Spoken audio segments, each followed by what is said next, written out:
श्री गणेशाय नमः। श्री सरस्वत्यै नमः। श्री गुरुभ्यो नमः। ओम नमो भगवते वासुदेवाय। श्री कृष्ण शरणं मम। श्रीमद्भागवत रहस्य, भागवत का उद्देश्य और उसका महात्म्य। सच्चिदानंद रूपाय विश्वोत्पत्त्यादि हेतवे तापत्रय विनाशाय श्री कृष्णाय वयं नुमः। श्री रामचंद्र डोंगरे जी महाराज द्वारा रचित श्रीमद्भागवत रहस्य। जो जगत की उत्पत्ति, स्थिति और विनाश के हेतु हैं और जो 3 प्रकार के ताप के नाश करता है, उन सच्चिदानंद स्वरूप भगवान श्री कृष्ण को हम सब वंदन करते हैं। पहला, परमात्मा के 3 स्वरूप सत्य, चित्त और आनंद का वर्णन। परमात्मा के 3 स्वरूप शास्त्रों में कहे गए हैं, सत्य, चित्त तथा आनंद। सत्य प्रकट रूप से सर्वत्र है, चित्त मौन तथा आनंद अप्रकट है। जड़ वस्तुओं में सत्य और चित्त हैं, परंतु आनंद नहीं है। जीव में सत्य और चित्त प्रगटता है, परंतु आनंद अप्रगट रहता है, अर्थात अप्रगट रूप से रहता है, अव्यक्त रूप से है। वैसे आनंद इसके अपने अंदर ही है, फिर भी आनंद को मनुष्य अपने बाहर ही खोजता है। मनुष्य नारी देह, धन संपत्ति आदि में आनंद खोजता है। आनंद तो तुम्हारा अपना स्वरूप है, आनंद तो तुम्हारे अंदर ही है। इस आनंद को जीवन में किस प्रकार प्रकट करें, यही भागवत शास्त्र सिखाता है। दूध में मक्खन रहता है, फिर भी वह दिखता नहीं है, परंतु दूध से दही बनाकर दही का मंथन करने पर मक्खन दिख जाता है। ठीक इसी प्रकार मानव को मनोमंथन करके आनंद को प्रकट करना है। दूध में जैसे मक्खन का अनुभव नहीं होता, इसी प्रकार ईश्वर का, जो सर्वत्र है फिर भी उसका अनुभव नहीं होता है। जीव है तो ईश्वर का ही है, तो भी इस ईश्वर को पहचानने का यत्न करता नहीं है। इसी प्रकार इसे आनंद नहीं मिलता है। कोई कैसा भी जीव हो, उसे ईश्वर से मिलना है। नास्तिक भी थक हार कर अंत में शांति को ही खोजता है। आनंद के अनेक प्रकार तैत्तरीय उपनिषद में बताए गए हैं, परंतु इनमें से 2 मुख्य आनंद हैं, साधनजन्य आनंद और स्वयं सिद्धि आनंद। साधनजन्य आनंद अर्थात विषयजन्य आनंद, जो कि साधन या विषय के नाश होने पर उस आनंद का भी नाश होता है और होगा। योगियों के पास कुछ भी साधन या विषय नहीं होते, फिर भी उनको आनंद है, अर्थात सदा आनंद से रहते हैं। इससे सिद्ध होता है कि आनंद अंदर ही है। सत्य, चित्त, आनंद ईश्वर में परिपूर्ण है।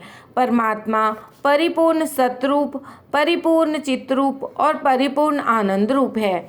परमात्मा श्री कृष्ण परिपूर्ण आनंद स्वरूप हैं। बिना ईश्वर के संसार अपूर्ण है। ईश्वर का अंश जीव आत्मा भी अपूर्ण है। जीव में चित्त अंश है, फिर भी परिपूर्ण नहीं है।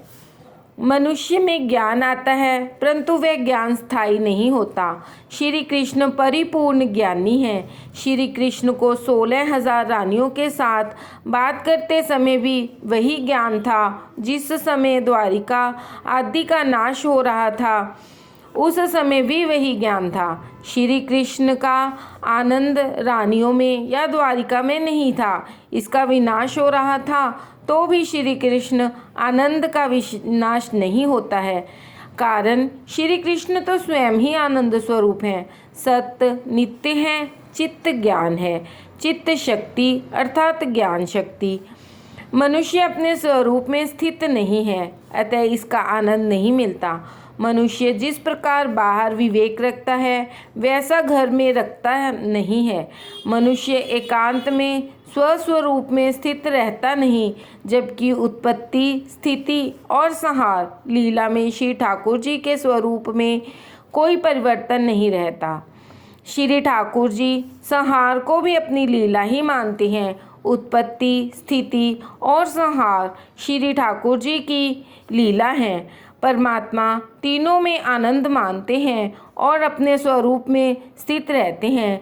जिसका ज्ञान नित्य टिकता है उसे आनंद मिलता है, वही आनंदमय होता है। जीव को यदि आनंद रूप होना हो तो उसे सच्चिदानंद का आश्रय लेना है। यह जीव जब तक परिपूर्ण नहीं होता तब तक उसे शांति नहीं मिलती, आनंद नहीं मिलता। संसार का प्रत्येक पदार्थ परिणाम में विनाशी होने के कारण परिपूर्ण नहीं है। परिणाम स्वरूप यह तो भगवान श्री नारायण है। इस प्रभु नारायण को जो पहचानता है और उस नारायण के साथ मन को जो तदाकार करता है, उसी का मन नारायण के साथ एक होता है। केवल वह जीवात्मा ही श्री नारायण रूप बनता है और वही परिपूर्ण होता है, तभी जीव का जीवन सफल होता है। जीव जब तक अपूर्ण है तब तक उसे शांति नहीं मिलती है। जीव जब तक ईश्वर से मिलता है और उसका अपरोक्ष साक्षात्कार करता है तभी जीव परिपूर्ण होता है। परमात्मा श्री कृष्ण के दर्शन पाने के लिए ही यह मनुष्य का अवतार है। मानव ही श्री भगवान का दर्शन करता है। पशु को तो अपने स्वरूप का भान ही नहीं है, वो तो बेचारा परमात्मा के दर्शन तो करे ही कैसे। परमात्मा के दर्शन के बिना जीवन सफल नहीं होता। जो परमात्मा का दर्शन करता है उसी का जीवन सफल है। वह जीव अनेक वर्षों से, अनंत जन्मों से भोग भोगता चला रहा है, फिर भी उसे शांति मिली ही नहीं।